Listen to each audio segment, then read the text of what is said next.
భార్య బిడ్డలు తీసుకుని హాస్పిటల్ పోయినాడన్నా. రాజా 30% మాత్రమే కాలేరు రాజా.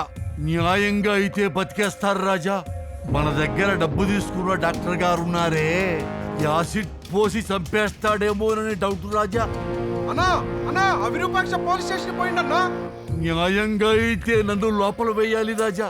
మన కాకి కదా, పాపం విరూపాక్షను లోపలేసేస్తాడేమో. సాక్ష్యాధారాలన్నీ పరిశీలించిన మీదట ఎమ్మెల్యే అవ్వాలని కోరిక ఉన్న విరూపాక్షకి ఏ పార్టీ కూడా ఎమ్మెల్యే టికెట్ ఇవ్వకపోవడంతో తానే ఎమ్మెల్యేగా నిలబడుతున్నట్టు పోస్టర్లు ప్రింట్ చేసి ఊరంతా అతికించాడు. జనం దృష్టిలో సానుభూతి పొందాలని తన భార్యాబిడ్డల్ని దారుణంగా తగలబెట్టిన విరూపాక్షకి 104B IPC and 113B of evidence sections ప్రకారం 16 సంవత్సరాలు కఠిన కారాగార శిక్ష విధించడమైనది.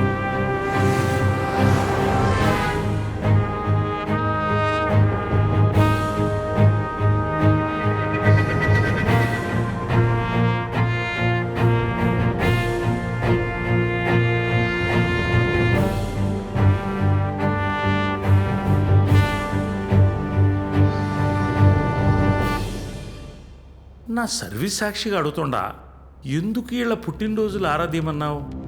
బాబాయ్, నా కూతురు పుట్టినరోజున నా భార్యలో బిడ్డని కాల్చి చంపేశారు. మరి వీళ్ళ పుట్టినరోజున వాళ్ళకి రిటర్న్ గిఫ్ట్ ఇవ్వాలనుకుంటున్నాను. నా కూతురు జీవితాన్ని నిలబెట్టిన దేవుడు నువ్వు. నా ఉద్యోగం ఊడినా పర్వాలేదు, ఒక్కొక్కడు పుట్టినరోజుకి నువ్వు బయటికి వెళ్ళే ఏర్పాటు నేను చేస్తా. థ్యాంక్ యూ బాబాయ్. ఈడు మరీ బ్యాడ్ లక్ పర్సన్. రేపే ఈడు పుట్టినరోజు.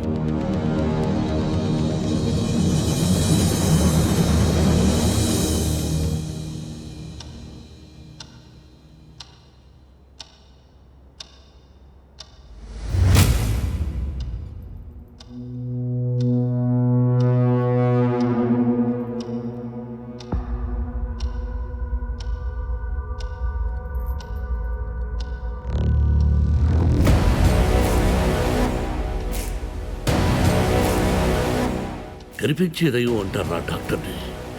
ఏ పాపం ఎరుగుని నా భార్య బిడ్డల్ని కొనుగు పెరుగుతూ నీ దగ్గర తీసుకొస్తే యాసిడ్ పోసి చంపిన దుర్మార్గుడివి రా నువ్వు.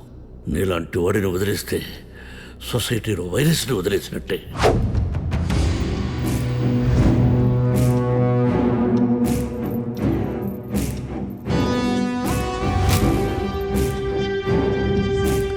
నీలాంటి వాడు బ్రతకూడదు.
సాక్షిగా ఫిబ్రవరి 29న పుట్టాడు. లీప్ సంవత్సరం. 4 సంవత్సరాలకు ఒకసారి బర్త్డే. కానీ బ్యాడ్ లక్, ఈ సంవత్సరమే లీప్ ఇయర్.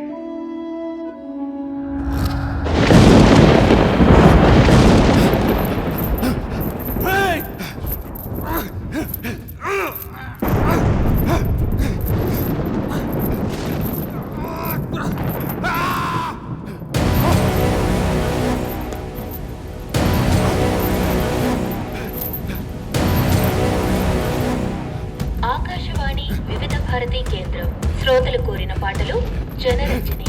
శ్రీకాళహస్తి నుండి ఒక అభిమాని తన స్నేహితుడి పుట్టినరోజు వర్ధంతి ఒకే రోజు వచ్చిన సందర్భంగా ఈ పాట ఆయనకి అంకితమని చెప్పమన్నారు. చిత్రం పేరు బుద్ధిమంతుడు. వీడుకోలు గుడ్ బై ఇంక సెలవు టాటా వీడుకోలు గుడ్ బై ఇంక సెలవు. కుటుంబానికి తండ్రి, అడవికి సింహం, సమాజానికి పోలీస్.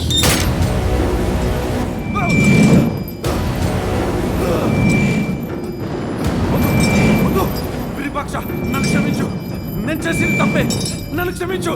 వద్దు వద్దు. ప్రజలను కాపాడాల్సిన నువ్వు రాజకీయ నాయకుల చెప్పులు నాకి పెంపుడు కుక్కలా బ్రతుకుతున్నావురా.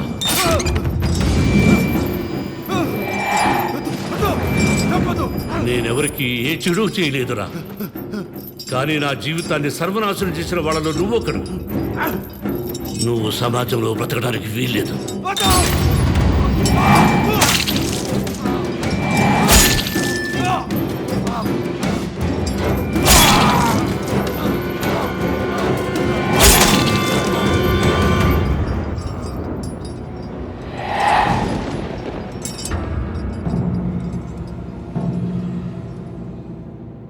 నాన్న నాన్న వాళ్ళలాగా పేరు తెచ్చుకోవాలంది నా కళ. నా కళకు అండగా నిలిచింది మా నాన్న. మా నాన్న ఆయన ప్రపంచమంతా నువ్వు నేను అంతే. ఆయన ప్రపంచమంతా నువ్వు నేనే. ఆయన ప్రపంచమంతా నువ్వు నేనే. అయ్యో, ఏమైందమ్మా? ఏం కట్టేయ్, కాలేదు నాన్న. వీళ్ళు కొబ్బరి నీళ్ళు తీసుకురా. అయ్యో, ఏంటండి మరీ చిన్నపిల్లాడిలాగా? ఇదిగో నా బిడ్డకు చిన్న గాయమైన నేను తట్టుకోలేను.